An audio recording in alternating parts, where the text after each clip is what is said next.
Is it going? Did it warn you? Yes, recording in Oh, progress. wow.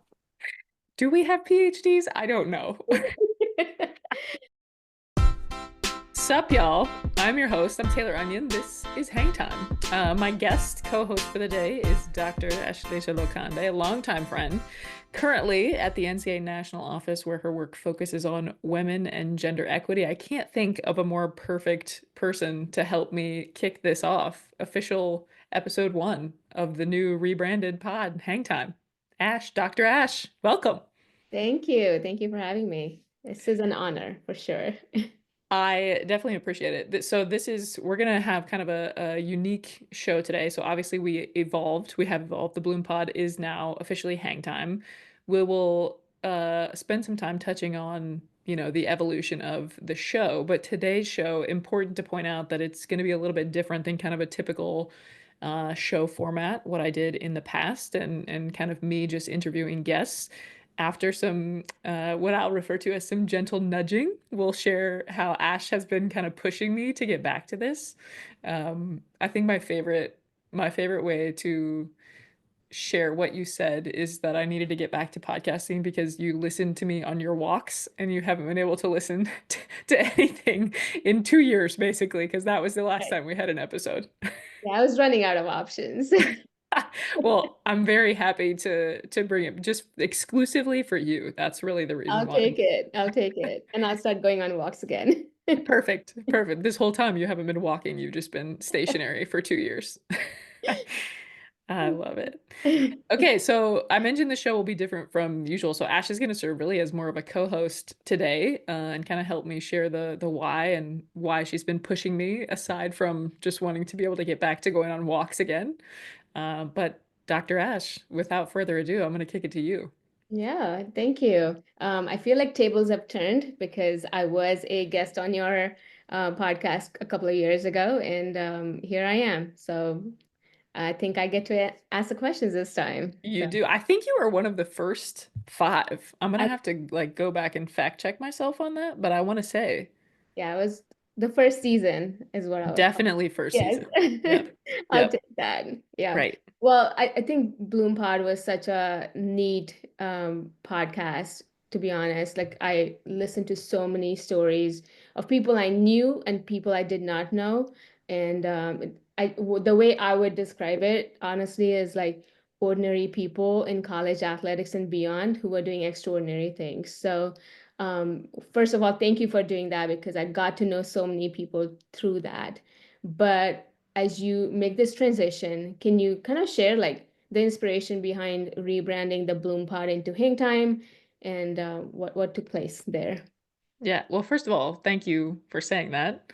I mentioned, so I had a blog post that came out last, well, this is Sunday, I should say. I'm not sure when I'm gonna get this published, this episode, but this is a Sunday night. So the previous Friday is when the official announcement, I guess, came via blog post, about the rebranding, and I shared a little bit in there about kind of why. But I think the biggest things for me with the Bloom Pod, it came at a time I'd been thinking about it for a couple of years when I launched it, and it came at a time started when we were all feeling super isolated. And so to have this opportunity to, use essentially my commute time, the time that I was no longer driving back and forth to work, as a time to connect with people and, get to know their stories and what are you doing? Who are you outside of essentially what you do in the workplace? And what are the cool things that you're chasing after? I think was a really, um, it was a fun way to spend time and a nice creative outlet. I think the other piece of it for me, which I also mentioned in that blog post, was it came at a time, the Bloom Pod happened at a time when I needed to practice interviewing for my dissertation research and get into a space where I wasn't, I think so many times when we're interviewing someone, whether you're interviewing them for a job or otherwise, it's so easy to get caught up in kind of this space where you're like you ask a question and then you kind of listen to the answer, but you're really focused on what you have to say next. And so for me, this opportunity to really kind of challenge myself to slow down and be in the moment and listen to answers just as much as I was preparing for the next question, because sometimes I would hear something that had nothing to do with what my next question would be, and then we would go kind of on a tangent, about that. Actually, I was listening to the last episode with Lacey, Dr. LCJ, and I listened to it the other day again, and there was a point in there where she said something, I think it was about relaxed hustling, and I was like, you know what, I have something else I want to talk about, but let's hang on to that for just a second because I want you to Love that. explain more about what you mean. And so I think it was a challenge for me at the time to be able to I stay more in the moment is really the best way that I can say it, and think through some of that stuff. So with Hang Time, the inspiration for rebranding that really comes from Ash pushing me. Here's Bear. He's wanting to join in now. I don't know if you could see his tail. Yeah, But yep, a little bit. yep, yep. Just the pup making an entrance here. So Hang Time, the rebranding, the evolution, if you will, really came, I would say, first and foremost from you nudging me. And I know I think it started before Women Leaders, which was in October of 24, but I know we spent a lot of time in Baltimore talking about that. I think that's actually where you Right. told me that you were listening to me on walks, and that's why I had to get back to it. That is Um, correct. Yep. right.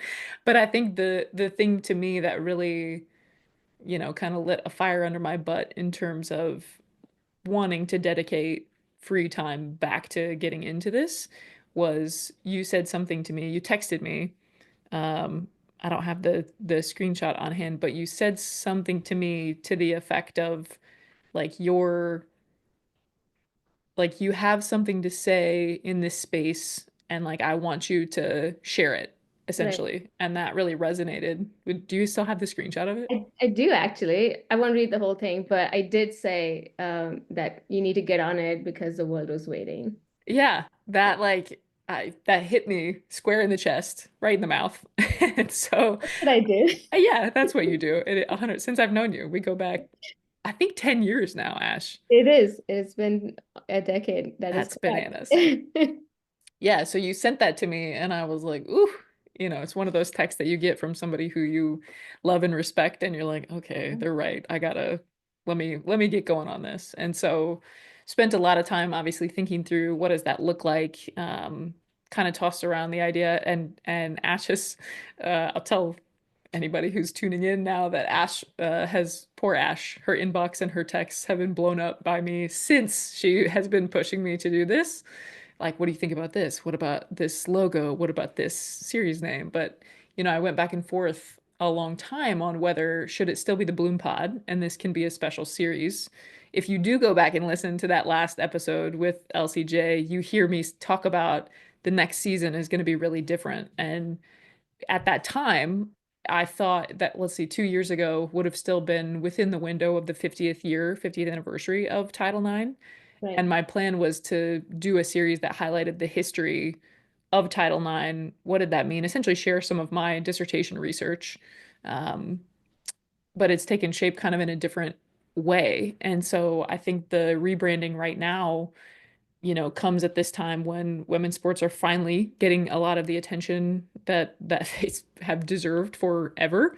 And there are several things that have kind of, set that in motion. But I think the other piece of it is the more I thought about, okay, if this is going to be just a series, I'm going to reach a point where I don't really want to do anything else. Like I don't really want to talk Right. or seek out. I think the Bloom Pod in some ways was starting to feel saturated is not the right word, but I think about the anecdote of being a river versus a flood.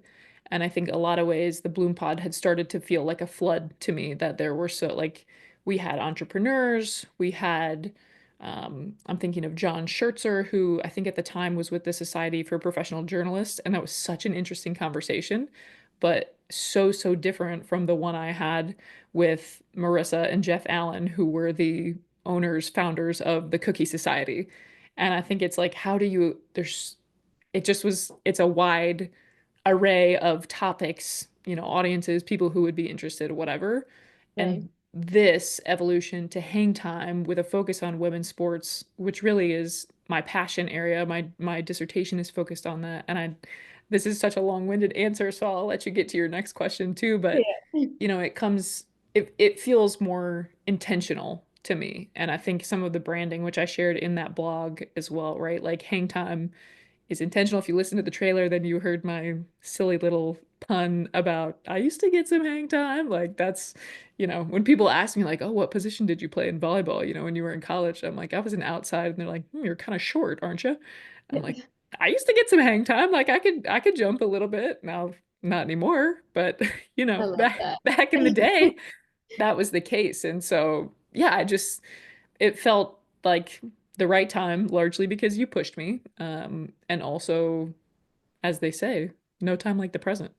Absolutely. Yeah. You talked about this a little bit, about your journey as a um, volleyball player. So before I dive into other women's sports on Hang Time, I want to ask you a very important question that I don't think anyone has asked you this before on your podcast because you're the one who asks questions typically. But who's Taylor Onion?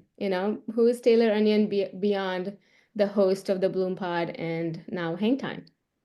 Who is Taylor Onion? This is such a deep, uh, this is a therapy session, Ash. Right? We You gotta be, told me to come up with questions, so I I had know. to. We got to be careful with this one. No, who is Taylor Onion? Taylor Onion, first and foremost, farm kid. Grew up on a farm, played volleyball. I talked about that at the University of Illinois. I was there for 4 years, and stuck around to do a master's in recreation, sport, and tourism, and work in event management for athletics. And that launched a career in and around college athletics and higher education, which has led to a number of things. But I think some defining moments in there for me, number one, being a student athlete at Illinois, without question, the experiences that I had and the stage that we played on, and the teammates that I have who I still keep in touch with, the group chats still going crazy today. Um, it just is, it was such a magical time without question, and it has undoubtedly led to the person I am today. I think the experience I had there, and I actually can't even remember if I was still in undergrad or if I was in grad school, the SWA at the time at Illinois, it must have been senior year or my first year of grad school because I can't remember being aware of an SWA prior to that. And I Sure. remember when she came and spoke to our team, she was very intentional with us about what her role was. And it was senior woman administrator, not senior women's administrator, which is maybe one of Preach. my biggest pet peeves. Spoiler alert for everyone listening. Preach. So she was so intentional in sharing that with us and sharing that it was a designation which appointed her as the highest ranking female in the athletic department. And that stuck with me. And so as I started to, get into different full-time roles once my assistantship finished, I started to notice how people talked about that role and that it was, oh, she's the senior women's administrator, and oh, she's focused on the women's sports and this, that, and the other. And I think when I started my PhD work, I thought that my focus would be on leadership development and student athletes and how do those two things collide. And the further I got into my coursework, the more I started to think about not only the senior woman administrator role, but just organizational behavior. And what does the woman who has that designation in an NCAA Division I department, what does she actually have? Like, does she have decision-making power? Is she really the number two person in the department? What does it look like? And as I kind of shifted my focus to be on that, so um, I guess I don't know why I would assume that people would be aware, but I'll share that my dissertation research, the topic is the perception of power of NCAA women serving as senior woman administrator at the NCAA Division I level, which is such a mouthful, but general focus is if you are a D1 SWA, do you actually have power? Is your self-perception that you have decision-making power or authority over the budget or certain sports or whatever it is? What does that look like? What does it mean? And the further I got into that research, kind of the more um, I don't know what the the right word. I'm gonna say the more fired up I got. Right. And I think defining moment again within that research and right around what was cool about that is I was doing my interviews actively and writing, coding, writing, interviewing during the 50th year of Title IX, I which love was, that. yeah, it Wow. was so Love cool that that. it lined up that way. But it also led me to, for the work I was doing at the time, interview Charlotte West and Judy Sweet, both of whom are pioneers, Incredible goats. people. Yes. Charlotte West has a room named after her at the national headquarters. And she also was a name I was very familiar with because I worked at Southern Illinois University in Carbondale, which is where she did her work. Right. And in the interview that I had, both of them commented on this. So, one of the questions that I had asked them to answer was about when the AIAW, so the Association for Intercollegiate Athletics for Women, which was the governing body for women's college sports before the NCAA. And so I asked them something to the effect of, when the AIAW merged with the NCAA, what did that experience look like for you? And Charlotte just kind of scoffed and was like, merged? We didn't merge. It was a takeover. And same thing for Judy. Like Absolutely. it wasn't a merging so much as a hostile takeover. And so I think that having those conversations in that year with those women and hearing their reaction 50 years later, Right. still being as fiery as I'm sure it was at the time, not only led me to change the language in my dissertation from merger to takeover, but it's been something that I think has stuck with me and continued to keep me fired up about women's sports and supporting women's sports and making sure that voices are heard. And I don't necessarily have control over what the media does to invest, but I certainly can create a platform and use my voice to help share Yeah. stories of not only women athletes and administrators, but just people who are doing cool things in the land of women's sports. Yeah, absolutely. And also like rewriting the narrative in some capacity as well, 100%. Yeah, I've read your dissertation because the nerd in me had to, and because I knew your topic and I was so interested in that. So, obviously it's needed, but also it's something that very many people would not have thought about writing. So thank you for that. Yeah. You're welcome. No. Yeah, now it's gonna be out there. It's thank out there forever. So anybody thank you for reading find a it. new, yes, if anybody wants a new read, we'll put it in the chat or in the piece of the podcast. So check it out, please. In the show notes, there we go. Right, there you go. That's the word. Yeah.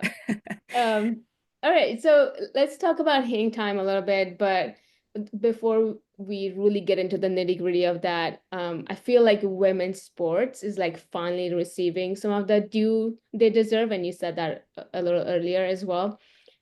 They've always been impactful, always been engaging, always been competitive, and the world feels like it's finally catching up to that, but there is still a lot of work to be done. So, what is your hope with this podcast at this pivotal time? I think the biggest thing is what I just said, right? Like having the opportunity to, for me, this creative outlet that I've kind of been missing in the last couple of years, but also being in a space where I can talk to women in sports, athletes, administrators, media pros, just, women who are changing the game at every level. And I think to be able to have carve out some small window of the media landscape of women's sports coverage. And this is different, right? Like a lot of the things that exist already are talking about women's sports. They're talking about the NBA, the WNBA. They're talking about the NWSL. They're talking about gender equity and pay equity and pro contracts and what's going to happen in the WNBA draft and some of these things that are going on right now with player trade requests and whatever. And that's not what this is. Like we might talk about that if there's a hot topic that's happening. Okay. If we had recorded Super Bowl weekend, we would be talking about Serena's appearance in the halftime show, That right? is true. So I think if there's something, like that that comes up, then that's great. But the sole focus really of this is not unlike what it was on the Bloom Pod, where it's an opportunity for me to connect with other people and through those connections to bring cool stories Right. to the world. Like I want to hear about cool projects that are happening. And Ash, you and I already talked about like this is a different style of episode right now where we're talking you as the co-host kind of Right, right. helping me to share why now is the time to rebrand. But I want to bring you back because I want to hear about the work that you're doing at the national office that and the spaces that you're focusing on too. But I think that's some of the, some of the main stuff. It's to be able to use the power of storytelling. It's Yeah. in line with the rise in visibility that we've seen NCAA women's basketball viewership skyrocket, certainly volleyball, women's soccer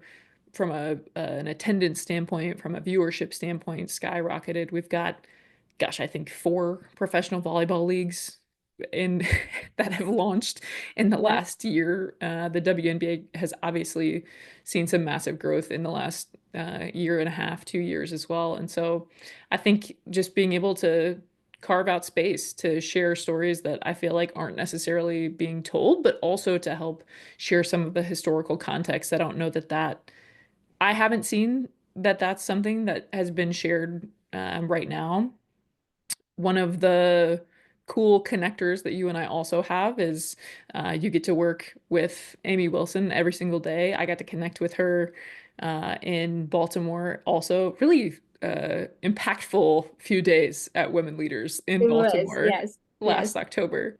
But I think just the conversation, that we had, I think also knew Charlotte West personally, but yes, worked directly with Dr. Christine Grant, who is another huge pioneer. I mean, when you think of on their shoulders, like those are the women who paved the way for us to be doing the things that we're doing today.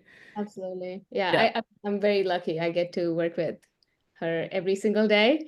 It was kind of cool because the first time I saw her was I was a part of the Women Leaders Institute of Advancement, and Mm. a part of that advancement institute was a webinar with Amy on Title IX. It was our pre-work for the Institute, and she was our speaker. And I just watched her speak on Title IX, and I was like, oh my gosh, like, who's this person? I want to get to know her, right? And you could just see that passion for Title IX in everything she said. And I was lucky because it was that 50th year of Title IX as well, and the Office of Inclusion had t-shirts, Title IX t-shirts that they had made. And so she was like, if anybody would want a t-shirt, email me and send me your address. And I'm like, I'm gonna email her because I want to get to know her. So I did that, and she sent me a really nice note, which I still have at my desk now. And yeah, I don't know if she remembers that. We talked about that since then, but that was my first introduction to her. And a year later, 2 years later, I was working with her. So it's been pretty neat. Yeah, Yeah, yeah. which is And I so mean, cool. we had a really neat time in Baltimore too, because um, I want to share that story if you don't mind. Yeah, please. Yeah, so at Women Leaders this past year, I got the um, Rising Executive Award for Sports Commitment, which is Ooh, ooh. a neat honor. Yeah, I wasn't expecting that, so that was really neat. But that same evening, my friend Alex Summer and I hosted a little get together for our common friends and our not so common friends as well. And Taylor obviously was there, and Amy was there as well. And one of the things that evening, it was like a bar by the water. It was super neat. It was a really neat venue. And she pulled me aside. We were like literally by the water, one step, and we were gonna be in there. And she pulled me aside and she's like, I want to give you something as a gift. And she handed me a pin, which I think I have it right here actually. And it was the AIAW pin from Dr. Christine Grant, which is so, so, so neat. Like I wasn't expecting that. Hmm. I'm gonna These are the same emotions you had that night.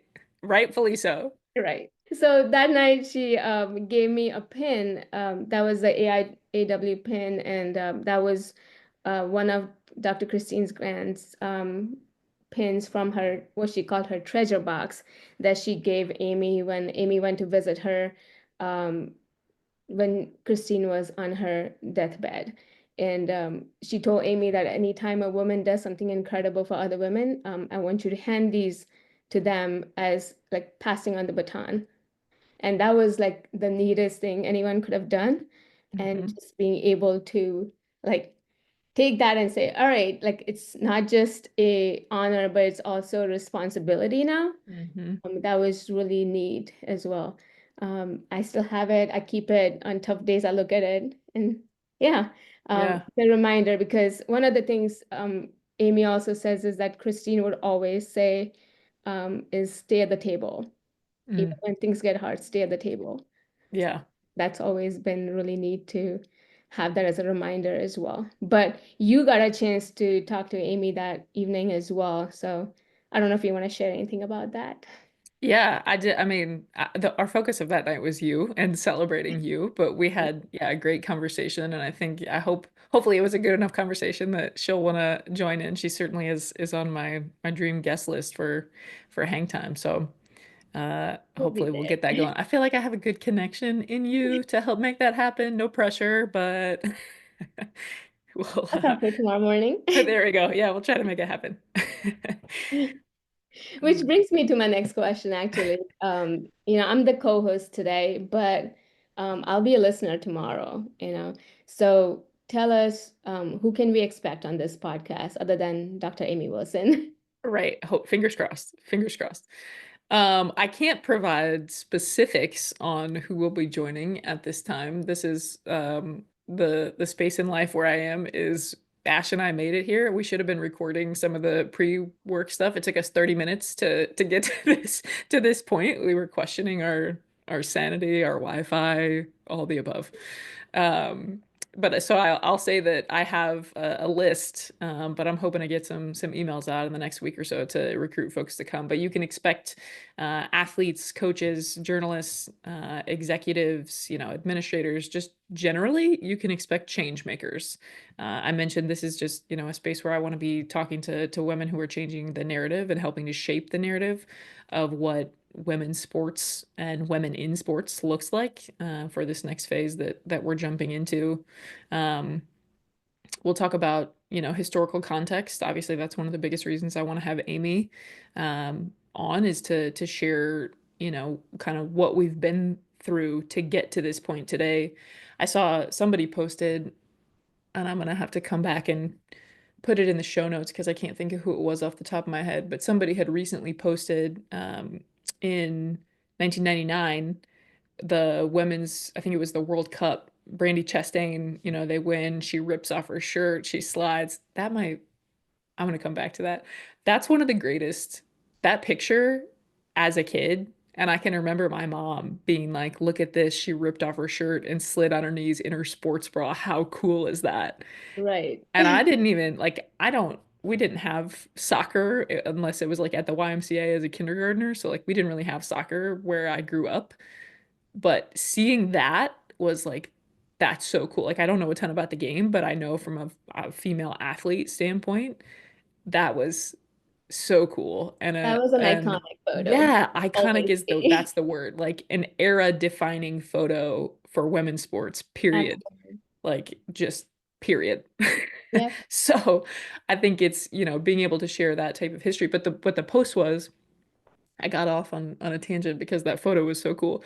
The post was talking about how at that time, so in 99, there was so much hype around women's sports and people were saying, "Oh, women's sports have arrived and this is the time and whatever." And then the World Cup ended and there was no social media and there was no way for those athletes to kind of continue to be in people's ears, in front of their faces, those things. Whereas now, I think what we're seeing specifically with the NWSL and with the WNBA is due largely because of social media, because like the athletes, you have a general idea of, Right.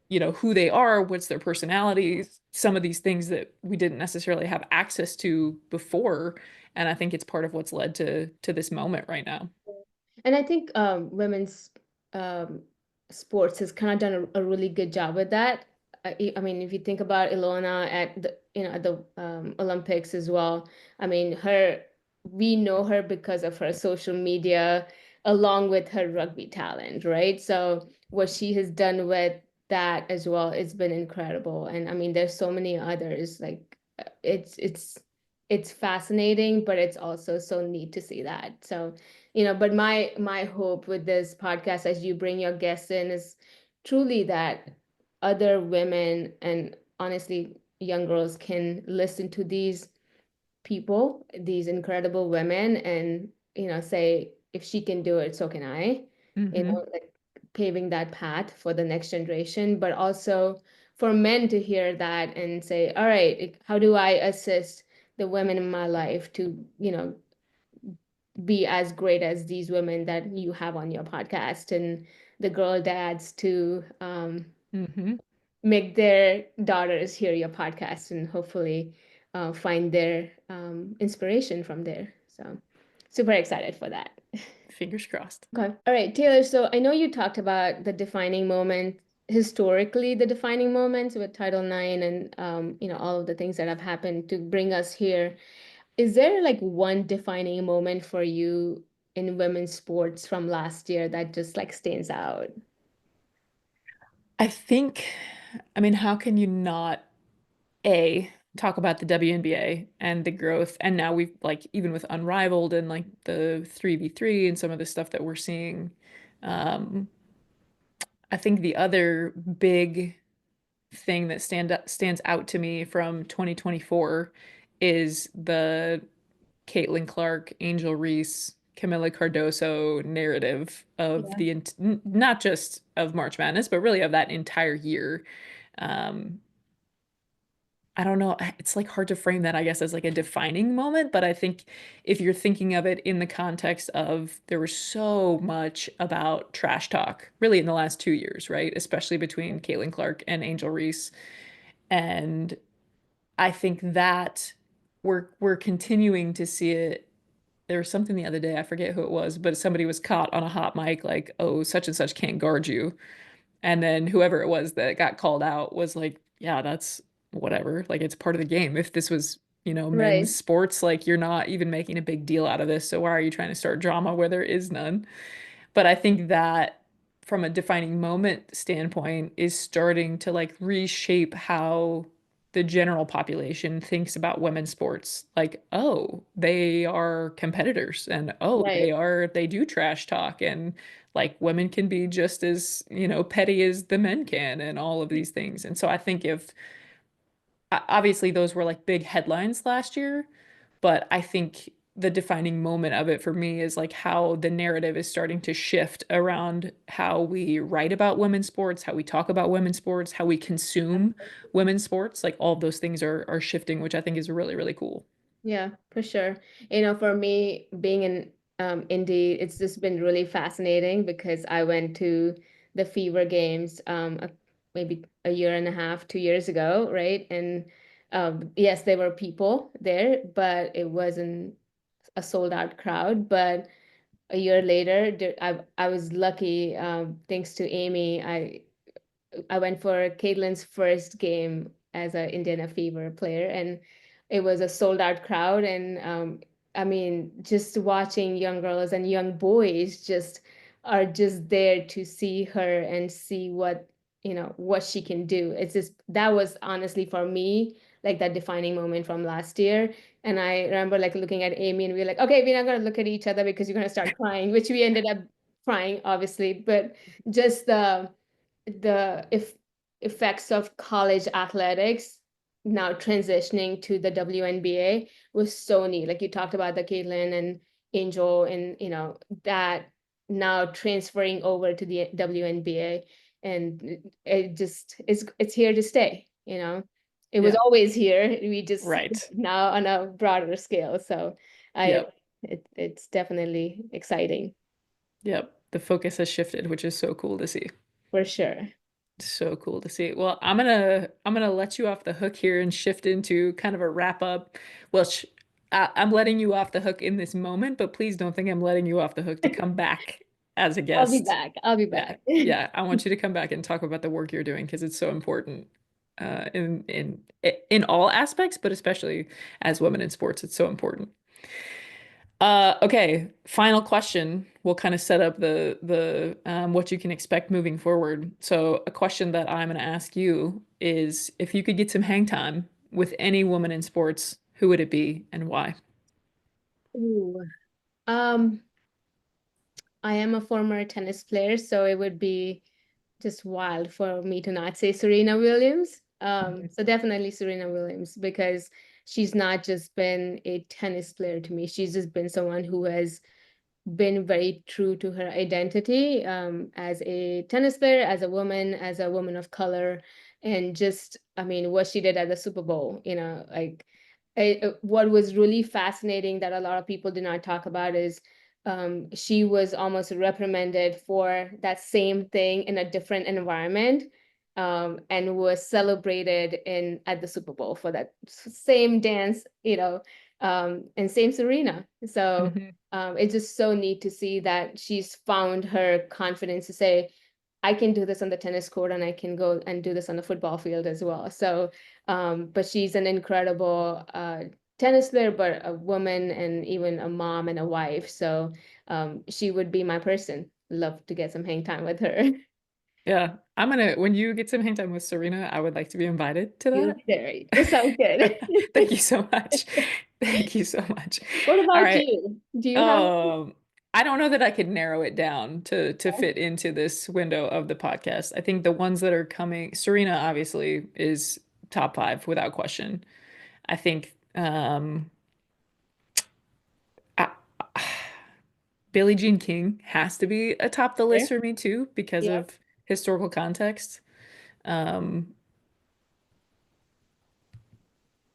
I don't know. I'm like thinking of all the like Diana Taurasi is on my mind because she's just retired. Probably also top five would be Lisa Leslie and or Candace Parker. I told you earlier, when I was in fifth grade, we had to write down what our dream jobs would be. Mine was to either be a cartoonist. I was pretty into drawing cartoons as a child, uh, Love that. or to be in the WNBA, which, as you're well aware, did not materialize for me. My volleyball teams were always much more successful than my basketball teams, but basketball was my first love. So I Lisa love that. Leslie would be great to spend time with. I remember as a kid, like her dunking and what she did with the sparks was like, oh my gosh, amazing. There. Yeah, There. Yes. amazing. I love it. Uh, From a farm kid to a cartoonist to a WNBA, and you know what? Here that's you right. are, and you're doing great things. So we'll Right. take it. If I could choose, I'm going to say one more because if I could choose, if we expand the question to be anybody, who's still with us or who has passed on, obviously Pat Summit is Yeah. also a top five. Get some hang time with.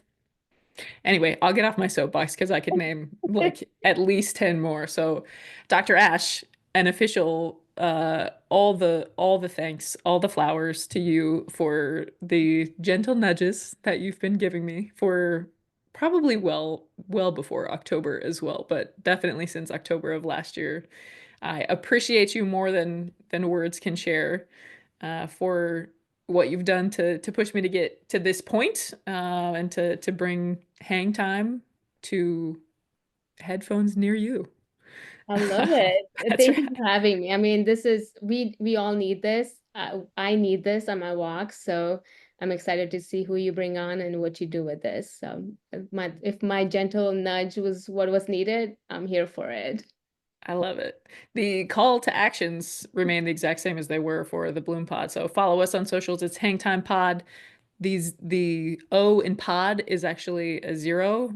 If you're following Hang Time P0D on X and on Instagram, you can follow along and find out who the next guests are going to be. Would also love to hear from folks if you have suggestions on guests. What stories need to be told? Help us figure out help me figure out who those folks are going to be. I won't make Ash come back every single time, but she will come back as a guest for sure.